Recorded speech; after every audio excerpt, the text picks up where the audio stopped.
That time that you held Ryan up so high, and you said, "I love you, son."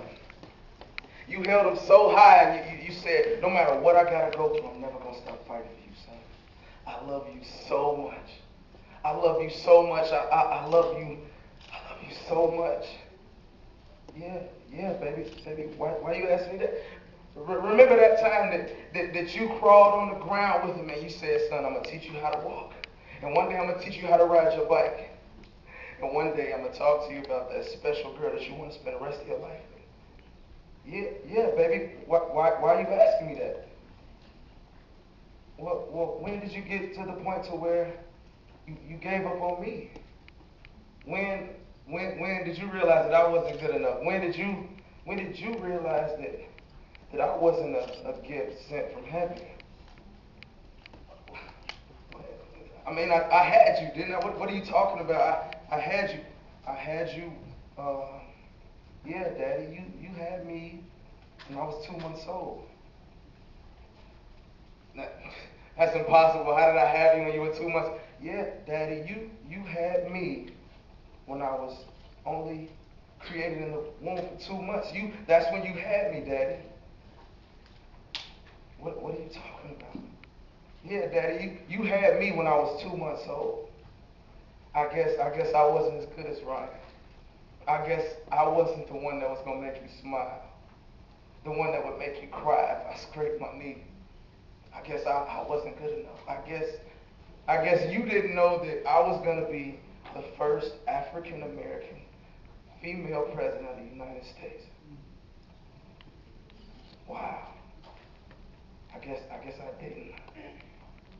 And it hurts me because I guess I didn't know this 10 times. Am I a murderer? No, no, Daddy, you just didn't understand. See, the sad part is I've had 10 abortions in my life. Yes, 10 abortions.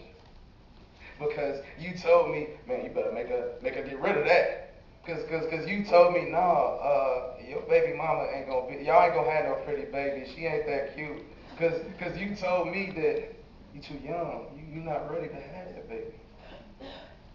Well, the saddest part is all of us to make that decision. We were born to make that decision. We were given the opportunity to make that decision. That voice, that little girl's voice, it replays in my head every day. Even though I'm a father of three proud children, soon to be four. Because it was a day that I wasn't proud. That little boy that I talked about, Ryan James Reed Jr., his birthday is today. He turned one today. But what if he didn't turn one? What if I never got the opportunity to have a junior? What if I just kept going? Because eventually, I mean, I would have had to have had a baby, right? But what made them so special? You see, fellas, the thing that you don't realize is every day we tell these women, look, baby, you can't have this baby. I ain't ready, you ain't ready. And this is not an anti-abortion speech. Just to let everybody know. You have the choice to make your own choice. And whatever your reason is, it's your reason. So never feel ashamed or judge why you make that reason. This is to show you that you have a choice. You have a choice to choose adoption over abortion. You see, the saddest part about my story is the fact that I made all my decisions because of you. I didn't make them because, I didn't think I could be a father. I made them because of you. You know what's crazy is all of our opinions about ourselves are created amongst other people. You only ugly because he said you were ugly. And you only cute because he said you were cute. Yep. That's why you thought you were pretty right when you were a baby, because Daddy held me so high and he said, "You are gorgeous, baby." But then Shaniqua told you, "You ugly as hell. You need to get your hair done in a different way." Yeah, it's funny. But it's not funny to that baby that's never going to be able to hear, "Daddy, Daddy, Daddy, I just wanted to tell you something. I love you." I heard my daughter say that, man. And I can honestly say, I'm in a room and we're playing and she says, "Daddy, Daddy, jump, Daddy." I'm like, no, baby, I'm too big to be jumping on the bed with you. Daddy, jump with me, daddy. So I got my 220-pound self up on the bed and I started jumping and jumping and jumping.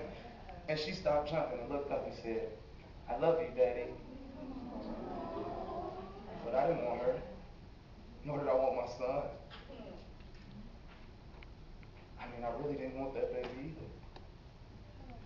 I mean, and it hurts saying that, right?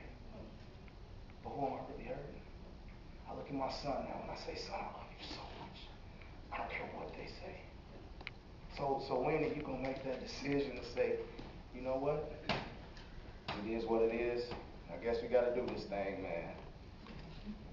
You know, that's just real. You know.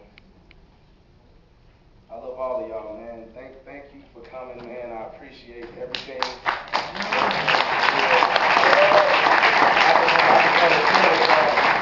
This is the first round, you know. What the fuck are you doing here? You ugly as hell. You bald-headed ass bitch. What the fuck are you doing here? What? Why are you here? Are you gonna answer me? You ugly as hell. I wanna beat your ass right now. Was that part of the school? That's the skit. The fuck? Okay. Hey, that was a good ass acting. Hey, you get a 10. A 10, bro. Yeah, keep going. Hey, cut funny. Change your major to theater. Come to my major. Y'all all think that's funny. Verbal abuse is funny to y'all. I heard that every single day of my life. I heard that I was never gonna be shit, that I was never gonna be at college. I heard that every single day, and y'all laughed. When I was 5 years old, my mom left me. I never had a mother figure to show me how to do my hair, to show me how to take care of myself as a female. I never had that. And you guys laugh. Like you think it's funny. When I was 8 years old, my dad raped me for the first time. Every female that has a dad in their life when they're a young child, they always see him as their protector, their hero. My hero raped me when I was 8. He came in my room and told me it's time to take care of his needs. A grown man told an 8-year-old it's time to take care of his needs. I never had nobody to actually hug me and say, Jasmine, I love you. I never had a parents in a home where we all sit at the table together and eat. I never had none of that.